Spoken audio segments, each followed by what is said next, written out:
What's going on, guys? This is Aaron from Departures Capital, and we're here with Shawn, Wallace, CEO, and Michael Henrichsen, Chief Geological Officer at TORQ Resources. How are you guys doing today?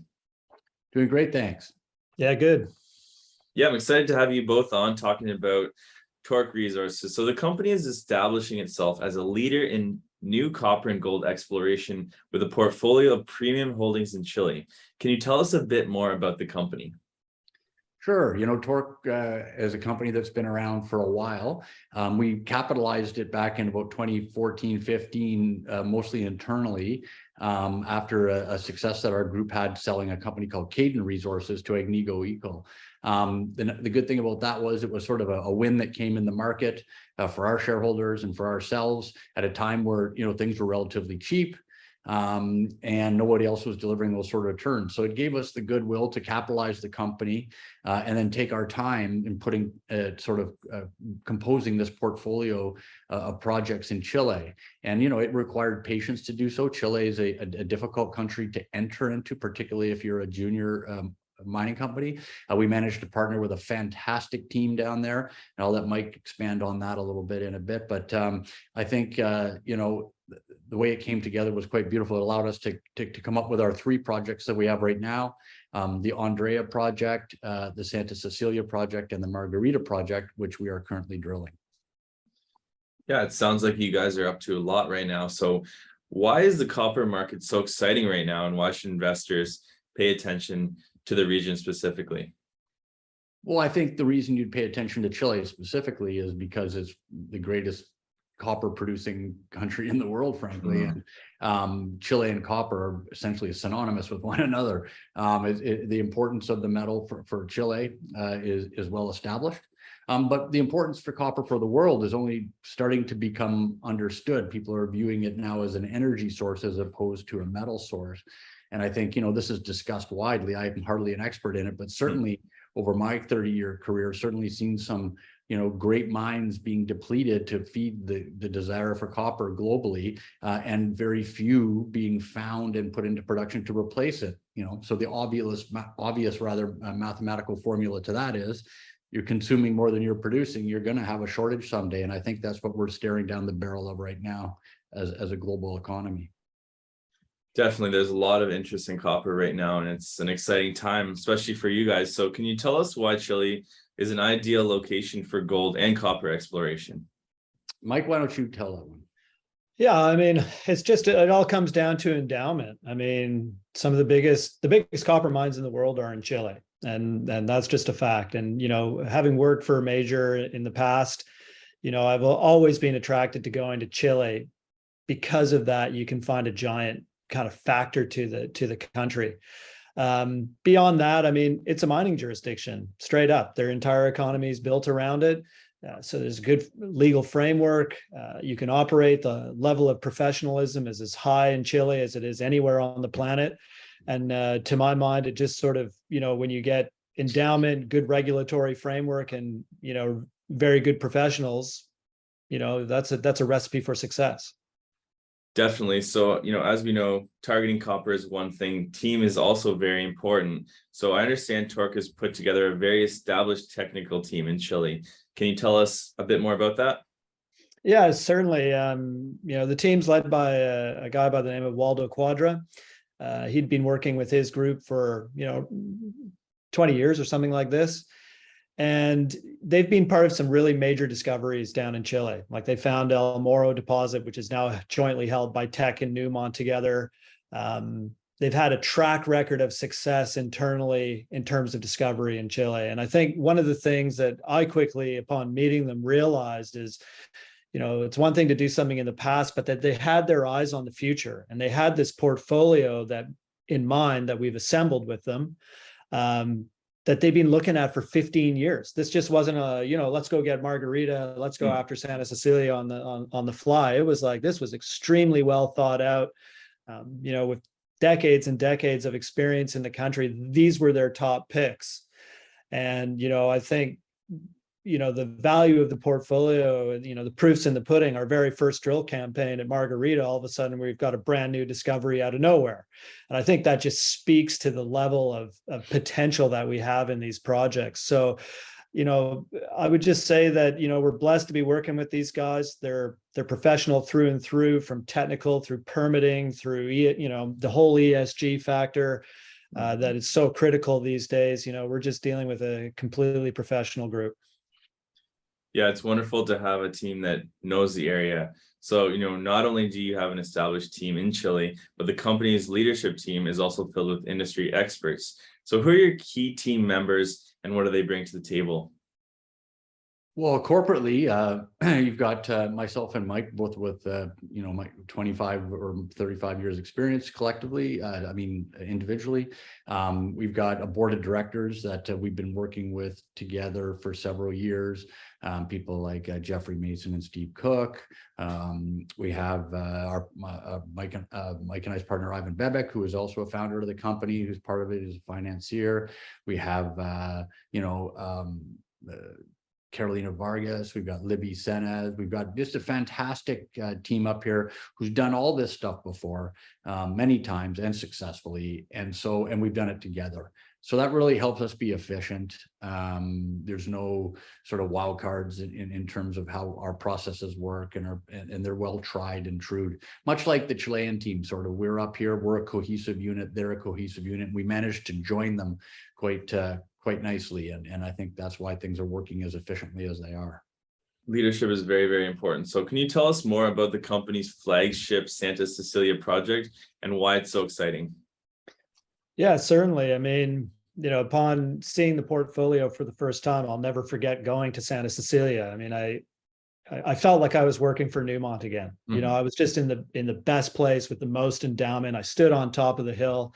I took a 360-degree turn, and I took in approximately 60 million ounces of gold and 13 billion pounds of copper in my direct sight line, right? So you're just surrounded by giant deposits. That to me is a great place to be standing and gives you an amazing first impression. But I think even more importantly about Santa Cecilia is that, there had been discoveries made on this project that had been frozen in time. So from 1988 to 1990, Anglo was working that project and find, some really strong mineralization, oxide gold, high grade gold veins, looked beautiful.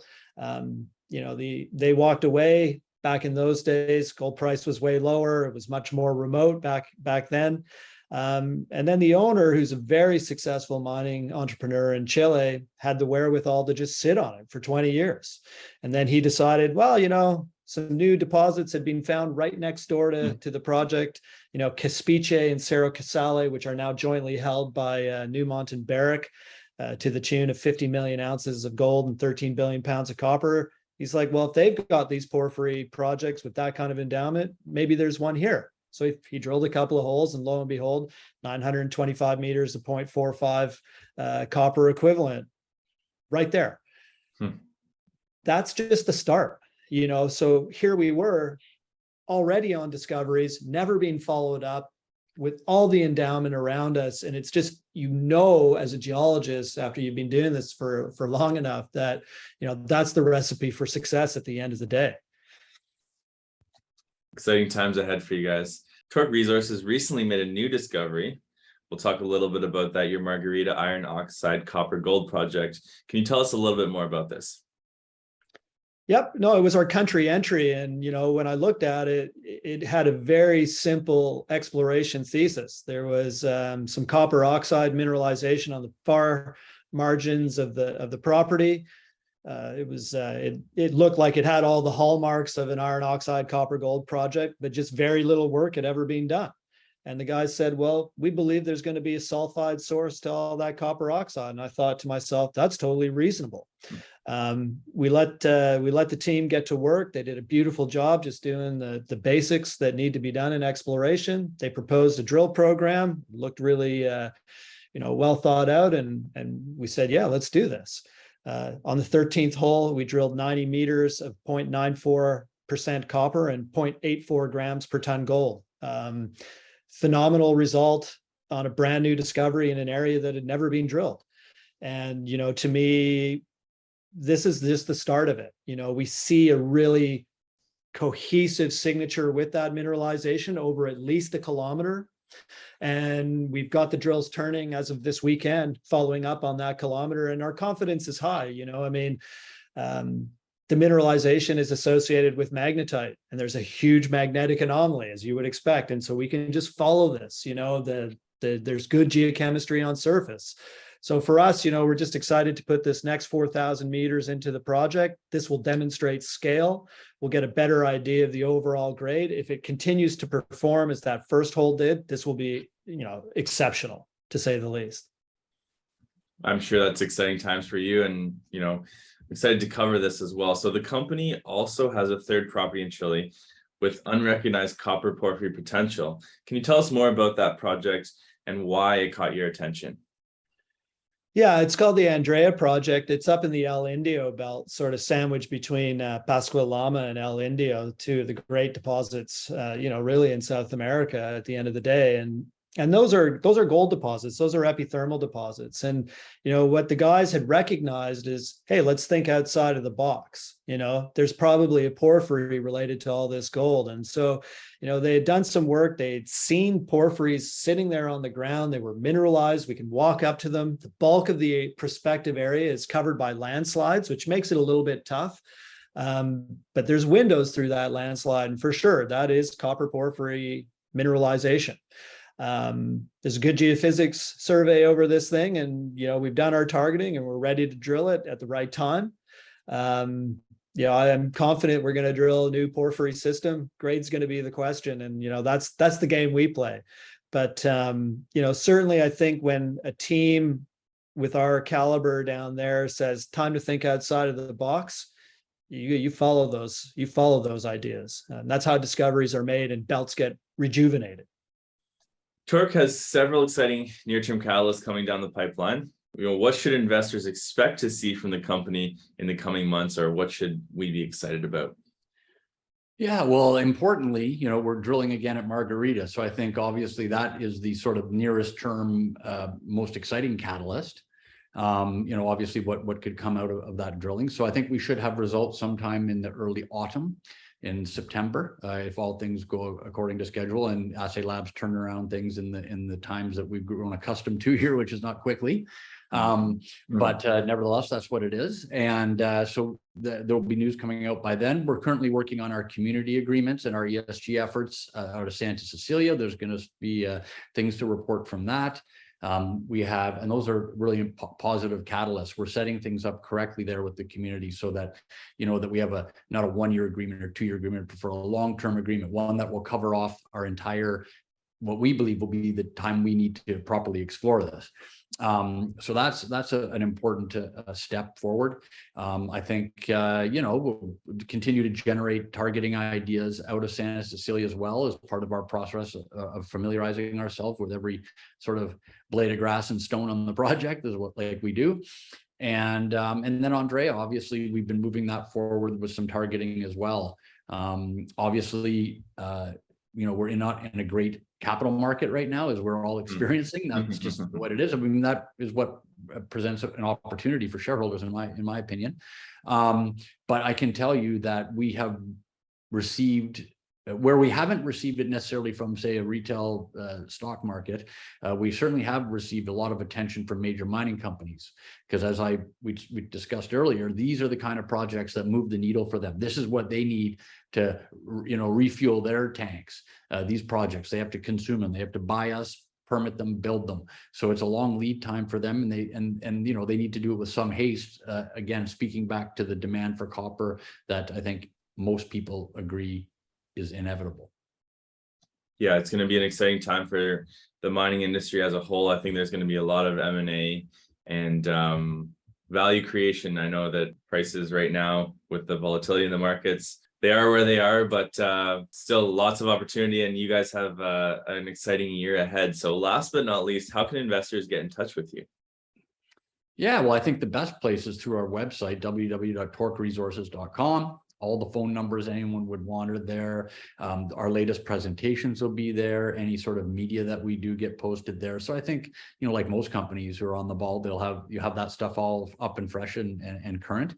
And then I'll invite anyone to send in questions via email or if they want to pick up the phone, like people rarely do nowadays. But we have people standing by, and Mike and I are happy to make ourselves accessible to people as well. Well, thank you, both of you. Best of luck with everything. I know you've got a lot going on. Best of luck with the results, and I look forward to covering your story. I hope you guys have a great day. No, thank you very much. Thank you. If you like these videos, kindly hit that subscribe button and the bell for notifications. Drop us a comment down below. We'd love to hear from you. And finally, always remember, Departures Capital is for information, education, and entertainment purposes only. Don't buy or sell stock because you heard it on here. Buy or sell stock because you've done your research, you've done your thorough due diligence, and you're making your own personal investment decisions for yourself. This video is not financial advice. Furthermore, this video may or may not have been sponsored by the companies that we've profiled within this video, and we may or may not own shares of any of the profiled companies in this video. If you want to know the full disclosure details, check the description down below, along with thoroughly reading our disclaimer. Thank you so much for watching, guys, and I look forward to seeing you in our next video.